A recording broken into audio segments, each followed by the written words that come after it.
Hey, what's up, guys? Jay here with the quick video.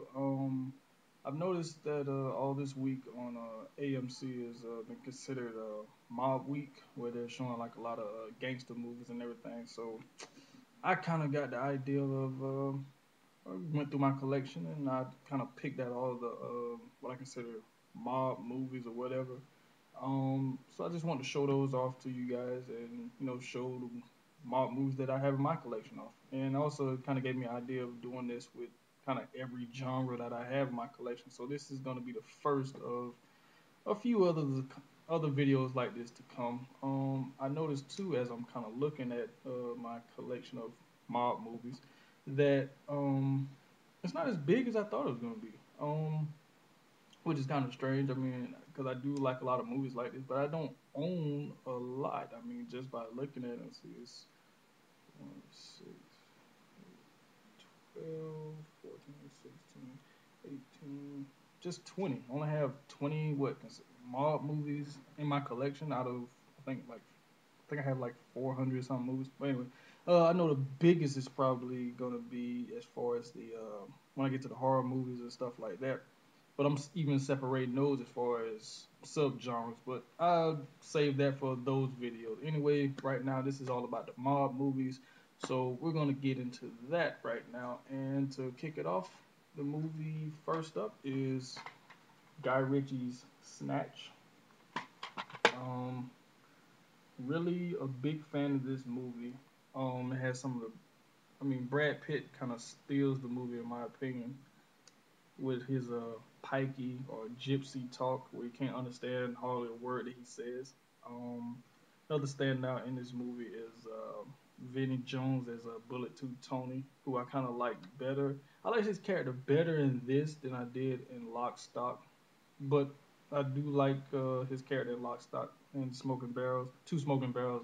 Also, it's funny. I like his character better in this one, even though his character doesn't make it all the way through. So if you haven't seen the movie, I kind of just spoiled something for you. But and it's funny too that his character is a big fan of Madonna's song "Lucky Star," which is kind of crazy. I mean, this dude's a tough guy, but that's his favorite song or whatever. Just an all around really good movie and just great directing by Guy Ritchie. If you haven't checked it out, I recommend anybody to watch this movie. Next up is Guy Ritchie's Lock, Stock, and Two Smoking Barrels. Um, I mean, really, this was like the movie that kind of put him on the map. Once again, as you can see, there's Vinnie Jones there with the two smoking barrels on him. Plays Big Chris. Who his entrance in this movie I enjoyed. It's funny too. I just thought about it. Both Snatch and Lock, Stock, Vinnie Jones' character introduction is to two songs. In Lock, Stock, his entrance song is to James Brown. Was it Payback? I think. I think it is. I don't know. I can't really remember. I know it's the James Brown song, but it's cool entrance where his car pulls up and James Brown's song is playing. And then in Snatch, his entrance was to Lucky Star, which is that character's favorite song in the movie. Um, I mean, actually, this movie kind of put Jason Statham on the map also, along with Vinnie Jones. Like I say, just a really good movie to watch. Also, if you like, British crime, underworld type of movies, which I do enjoy those type of movies. Excuse me. So that was good. So let's get into what is considered basically the creme de la creme, the epitome of gangster movies. If you guessed it, you know what I'm talking about. The Godfather. I mean, there's nothing really bad that you can say about The Godfather. I mean, only if you don't like these kind of movies, then you could say something bad about them. But if you enjoy these kind of movies, there's nothing really, anything bad you can say about The Godfather. Marlon Brando in an Oscar-winning performance, which he disowned and had a Native American accept the award in a very controversial way, and because he was not happy with how Native Americans were being treated, so he had a Native American woman accept his award, which was, just something kind of crazy back then. Somebody did that now, I wonder how that would be received. But also, as I'm looking at this picture on the back, let me take a good look at this picture and see. Can you tell me who's missing in the picture? I'm not gonna say who, but like I say, just look at the picture. I show it again. Look at the picture. Which main character is missing from this picture? If you know the answer, just post it in the comments if you want. I mean, it's just something if you want to do it, you don't have to. I'm not begging you guys to do that. You don't have to or anything. But if if you were just a little trivia I just threw out there. So if you know the answer, you can comment that in the comment section. Um, Followed by now, The Godfather is a great movie, but for me, Godfather 2 is where The Godfather is great. This movie kind of takes that to a whole new level. I mean, Al Pacino is even better this time around, and it's surprisingly that he did not win an Oscar for this. I think even though Robert De Niro wins the Oscar for playing the young Vito Corleone in this, as you can see him there, but I think Al Pacino's performance in this movie was even better than his performance in The Godfather, which he was nominated for both. But I think his performance in this movie was even better the second time around. He really embodied the character of Michael Corleone, and also John Cazale performance in this movie is who plays Fredo. His performance in this movie was a standout. I think he should have won Best Supporting Actor in this movie. Well, he couldn't win Best Supporting Actor because Robert De Niro was nominated for Best Supporting Actor. But see, that's what happens when you get a lot. You get all these great performances going up against each other, and it's hard. I mean, there should be like a limit as far as you know having multiple people from different in the same movie nominated in the same categories. It should be a limit against that because in both Godfather, The Godfather and Part Two, it was a lot of people nominated for in the same categories, and those people start canceling each other out, and performances get overlooked. But I think if Robert De Niro was not Vito Corleone, the young Vito Corleone, and won, I think John Cazale should have won Best Supporting Actor, just strictly based off of two scenes. The one when he tells Michael, that he was why he betrayed the family and everything, and he felt that he was being stepped over because he was the second eldest son after Sonny died in the first movie. He should have been, he felt slighted or whatever, that you passed me over, and the kid brother is the one that gets put in charge of the family, even though in Michael's defense he was smarter than Fredo, because Fredo. Could you imagine if Fredo was in charge of the family? I mean, they would have been all probably been massacred or something. But just that performance that John Cazale give, and the sadness and the sympathetic way he plays it. And then the second scene too is when he leading up to his death scene out on the boat. When he's talking with the young son Anthony of Anthony Corleone, Michael's oldest son, when he's talking to him about how he catches fish and everything like that. It, those two scenes, in my opinion, kind of stick out for me as far as what should have made him win. You know, if Robert De Niro once again was not playing the young Vito Corleone, why John Cazale should have won the Oscar. So, like I say, Godfather Part Two. Then followed by underrated in my opinion, Godfather Part Three. I watched this movie a few times. Now, I will say, I used to not like this movie. And it's not as good as the first two because, number one, I mean, the first one came out in 1972, second one came out in 1974. So there was, a small, window.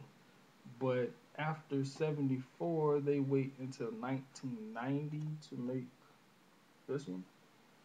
So, and also I know that they was planning on having a different kind of concept to the movie where it was going to be more about Al Pacino's Michael Corleone and Robert Duvall's Tom Hagen character kind of at war with each other because they're basically the last two that's left, from the old days and everything. And, it's going to be like a friction between those two, and that's what the movie's going to be about. And then Robert Duvall, I guess he demanded too much money and everything, so they kind of changed the storyline. And the story is kind of, it doesn't feel like a Godfather movie.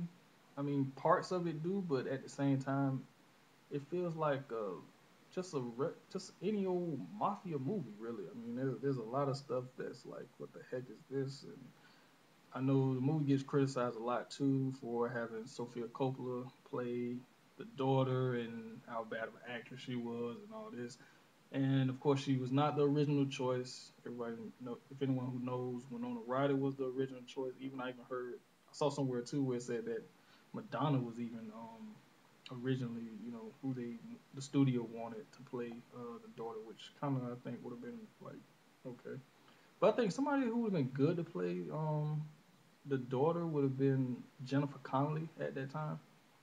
I mean, she just had that kind of look and everything that she could have been like a mafia daughter, mafioso daughter or whatever. So, that would have been, I think that would have been a good casting, for this role or whatever.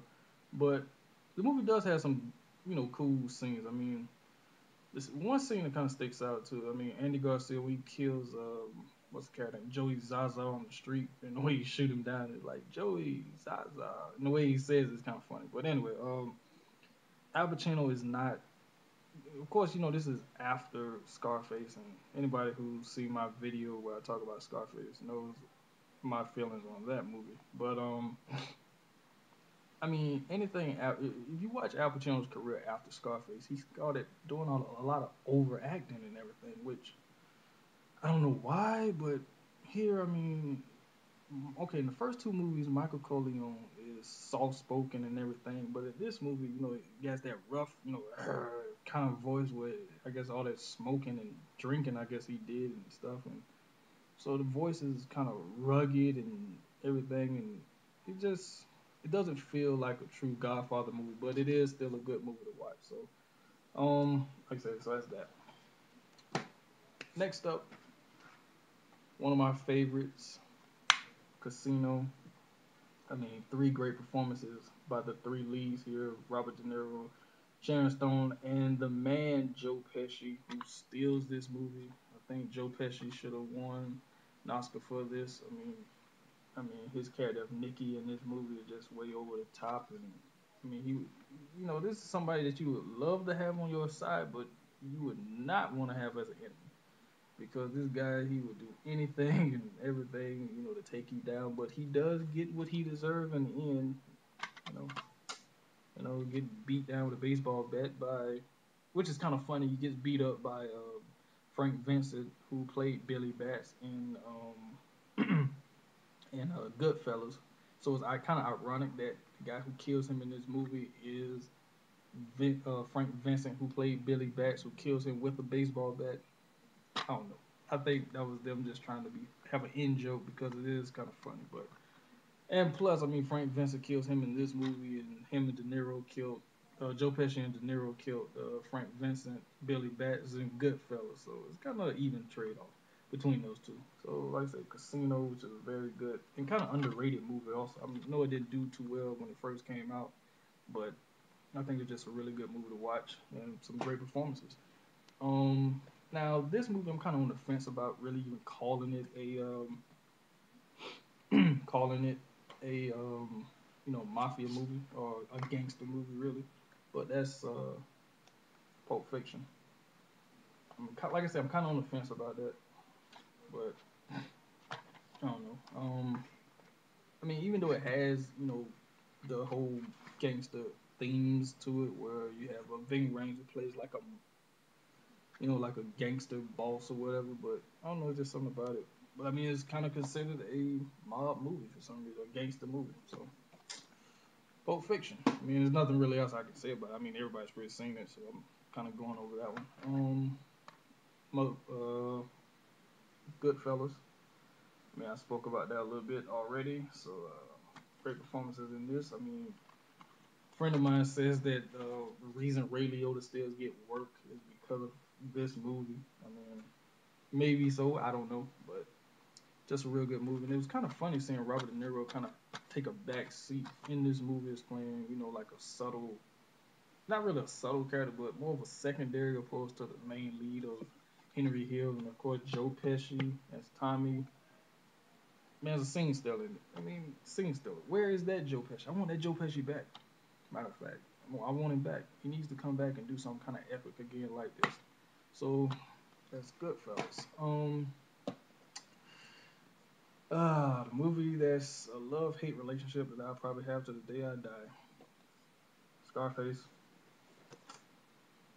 I talked about it enough. If you want to hear me ramble on about Scarface and why I don't like it and why I do like it, just look at my thoughts on Scarface video, and that explains that. Moving on, another Guy Ritchie movie, Rock and Roller. Another British, kind of crime gangster movie. Really good movie. It's good to see him getting back to these kind of movies. Not saying I don't like the Sherlock Holmes movie, which I do, but I just like Guy Ritchie when he does this type of movie. I mean, he does it well. And I really, really hope that after Sherlock Holmes 2 come out and everything, I hope that he continue on with what I've heard of where they wanted to make this into a trilogy. I really hope they do that because even at the end of the movie, it says that Archie and the rest of the Wild Bunch will be back in the real rock and roller. I hope that they do that. So I really do. I really, really, because I like this movie a lot, and I would love to see that story progress on. So rock and roller. Um, Now I never really hear anybody talk about this movie too much as far as anything goes. As far as like being a gangster movie, it's inspired by a true story. And that's American Gangster with Denzel Washington and Russell Crowe. Um, I mean, it has a really good cast. I mean, pretty much. I mean, I thought this movie was gonna bring Cuba Gooding Jr. back to the his height, pre Jerry Maguire days of acting, but it did for like a minute, and then he kind of went back down again. I mean, I know he's done a few straight to DVD movies that supposedly are pretty good, but I mean, I want Cuba back to being the old Cuba before he won that Oscar. But anyway, I'll probably talk about it again in another video. Um, Also, if you the extended cut of this makes this movie a lot better. I mean, his character in Instant Nicky Barnes is kind of shown a lot more, and plus the alternate ending. I kind of like the alternate ending a little bit better. Well, actually, no. Actually, I like the theatrical ending better because it ends on a more of a somber note, whereas the extended ending ends the movie more on a what you want to say, like a buddy type movie type ending. Even though I love that Public Enemy song, "Can't Trust It." I love that song, so um, it was good to hear that playing throughout the ending. But if you haven't seen American Gangster, I really recommend checking it out. Really good performances by Denzel Washington and Russell Crowe. They both command the scene movie, and really Scott even does a great job directing this movie. If you know this is not his type of movie genre movie to direct, I mean, but he does a great job directing. So that's that. Moving on. Another underrated movie where I just also did a recent review of, and that is the movie Carlito's Way. So I'm not really going to talk about that too much. If you want to hear my thoughts on that, just check out my Carlito's Way video. Um, Another is a newer, gangster type movie. The Departed. I have to say it like that, I mean, because it's Boston, you know, set in Boston and everything, so I gotta say it like that. But anyway, I mean, Leonardo DiCaprio, great performance. Jack Nicholson, great performance. Matt Damon playing a sleazy bad guy, great performance. Mark Wahlberg, I wish his character was in the movie more. Alec Baldwin is even good in this movie. I mean, shoot, just about everybody in this movie is great. I mean, just a really good cast, and Martin Scorsese does a great job directing. I mean, these are his type of movies. So, I mean, if you haven't seen The Departed, I highly recommend watching that at some point. So, that's that. Next up is a little older film that I don't think really even gets talked about here recently. I mean, nobody really even talks about it, and that's the Coen Brothers' Miller's Crossing, which stars Gabriel Byrne and Albert Finney, Marsha Gay Harden, and John Turturro. Just a good, really good movie like that. The Coen Brothers, where they mix, it makes a lot of things together. That's one thing I like about the Coen Brothers. They know how to they mix a lot of stuff together and it works well. So if you haven't seen Miller's Crossing, another recommended movie. And then next up is Once Upon a Time in America with De Niro once again. Sergio Leone's final film. I mean, this movie has a great cast as well. You got James Woods, Burt Young, Treat Williams, Danny Aiello. Just want to say one thing though about Joe Pesci in this movie.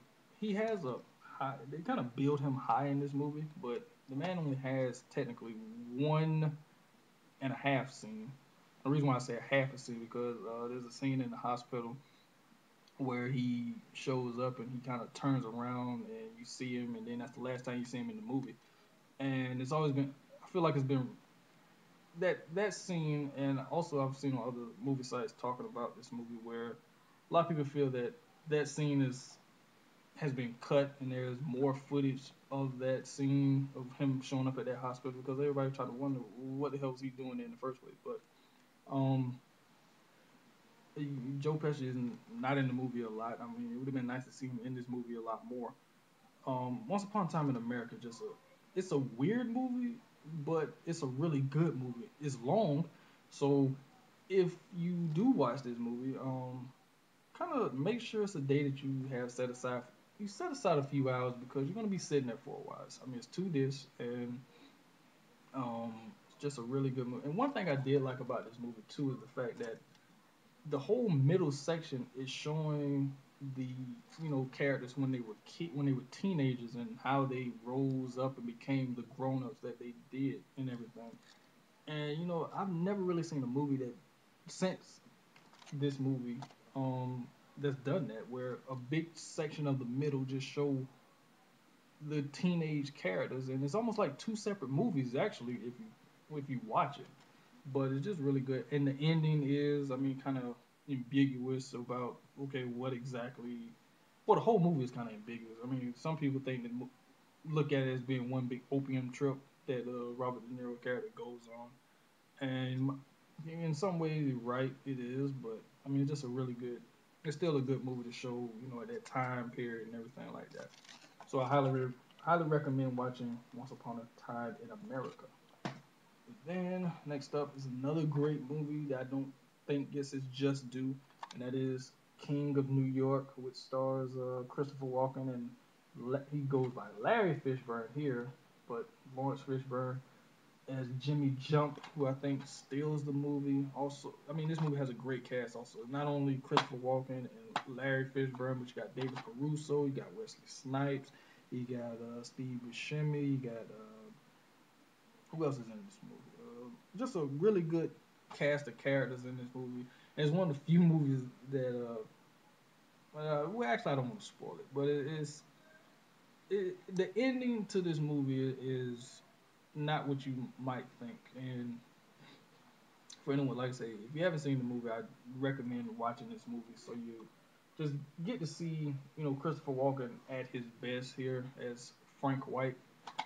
And just I don't know. I just can't really gush about this movie. I'm gonna have to review this movie one day and really go into detail about my thoughts on it. So that's that. Next up, this is another movie. I'm kind of on the fence of actually calling it a gangster movie.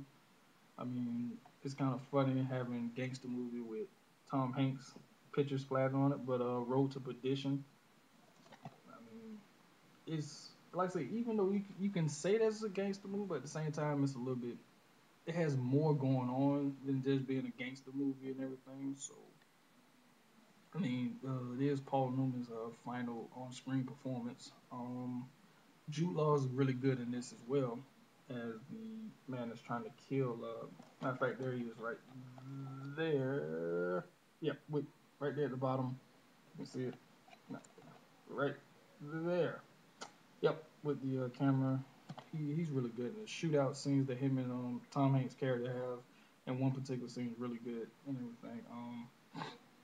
Just a movie I think everybody should see at least once. So that's Road to Perdition.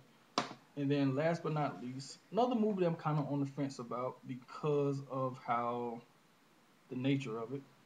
I mean, it's considered a black exploitation film, but also at the same time, can it be considered a crime movie? I mean, gangster movie.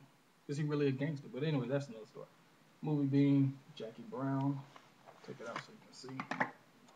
Quentin Tarantino's Jackie Brown. I really love this cover and everything. And on the back, you got those guys there. I mean, this movie has a great cast as well. Not only Pam Grier, who her career was vitalized because of this movie, but you have Samuel L. Jackson, who to me is the true star of this movie. Robert Forster in an Oscar-nominated performance. Bridget Fonda. What the heck happened to Bridget Fonda? Where's she at? I mean, she need to come back. Not only was she pretty, but also she was a pretty good actress too.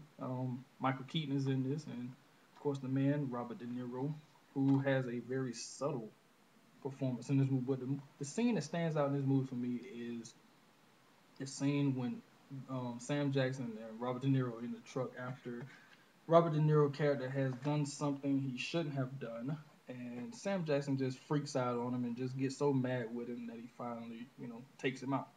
But that whole scene, I think, solidifies what Samuel L. Jackson is as an actor and why he should have been nominated at least twice after Pulp Fiction. He should have been nominated for his performance in A Time to Kill, and he should have been nominated for his performance in Jackie Brown. That's my opinion, but you know how the Academy is. So that is my rundown of my mob movies. I mean, excuse me. If you guys have any thoughts on my collection of mob movies. If you agree with disagree with certain ones that I said as far as my movie, let me know in the comments down below. Also, if you want to share your own, if you have a good collection of gangster movie, mob movies that I might have not shown, also you just want to show off your own collection, video responses are well appreciated here. I would love to see what you guys have in your collection as far as these type of movies. So like I say, I'm gonna start trying to do a series of this. I might even do another video later with because I kind of put another group of movies together from my horror collection that I'm gonna do as well, but I'll do that later. So let's thank you guys for watching. I will see you guys next time. Um, peace.